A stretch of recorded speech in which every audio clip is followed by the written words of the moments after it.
నేనైతే యాదాద్రి గుట్టకైతే వెళ్తున్నాను.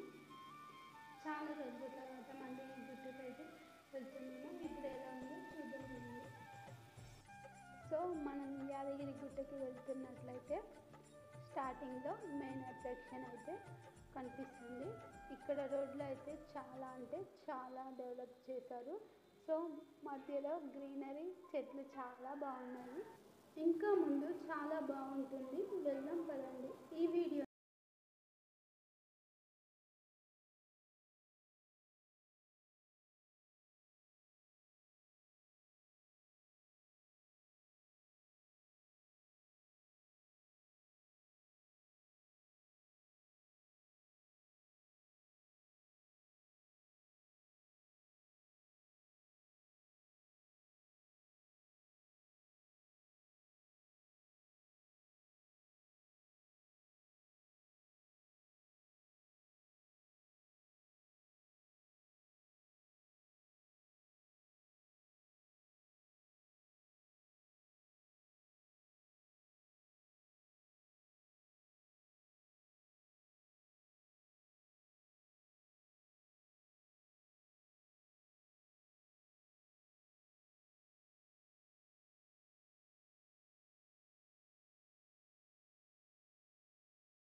చాలా మంచిగా అనిపించింది.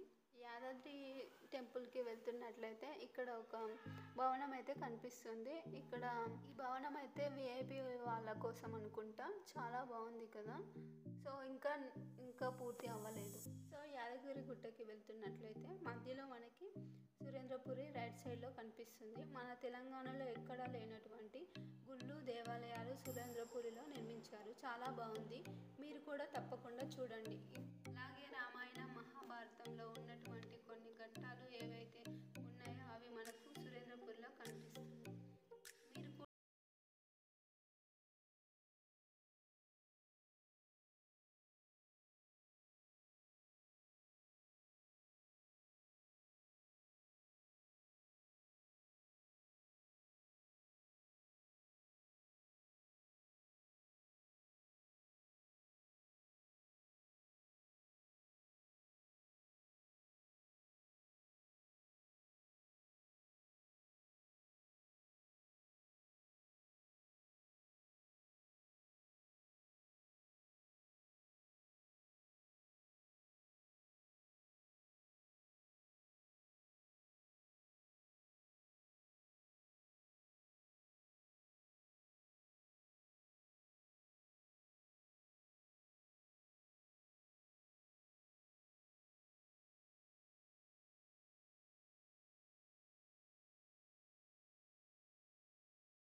డెవలప్మెంట్ కోసం 1200 కోట్ల రూపాయలు ఖర్చు పెట్టారు.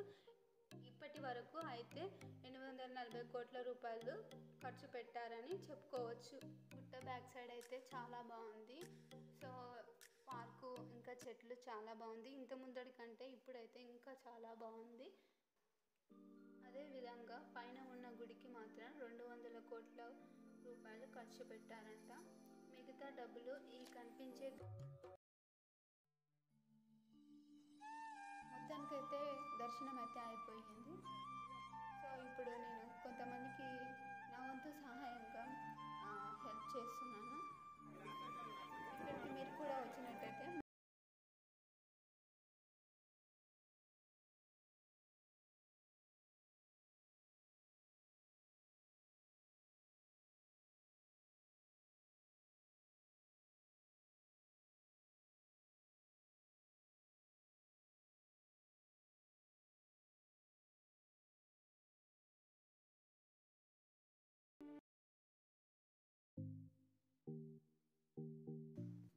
ఇప్పుడైతే మేము పాత లక్ష్మీ నరసింహ టెంపుల్కి అయితే వెళ్తున్నాము. చూద్దాం పదండి.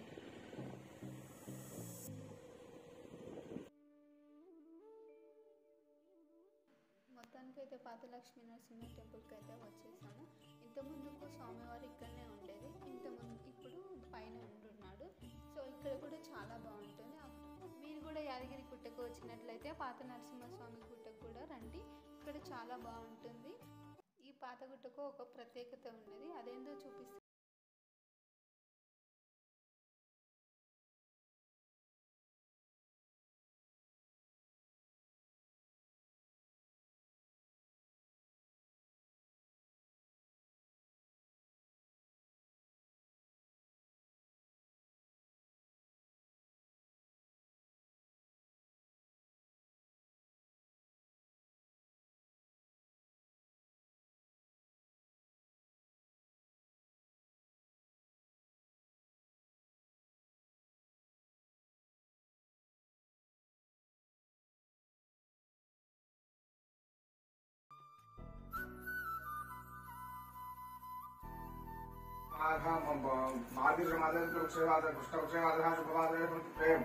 शुभयोगे स्मरणेष्टायां श्रीमान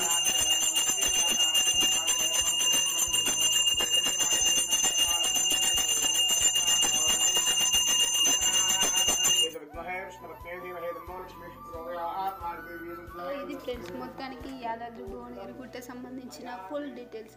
ఈ వీడియో కనుక నచ్చినట్లయితే లైక్ చేయండి, షేర్ చేయండి, సబ్స్క్రైబ్ చేయండి. Thank you. It's me Indu.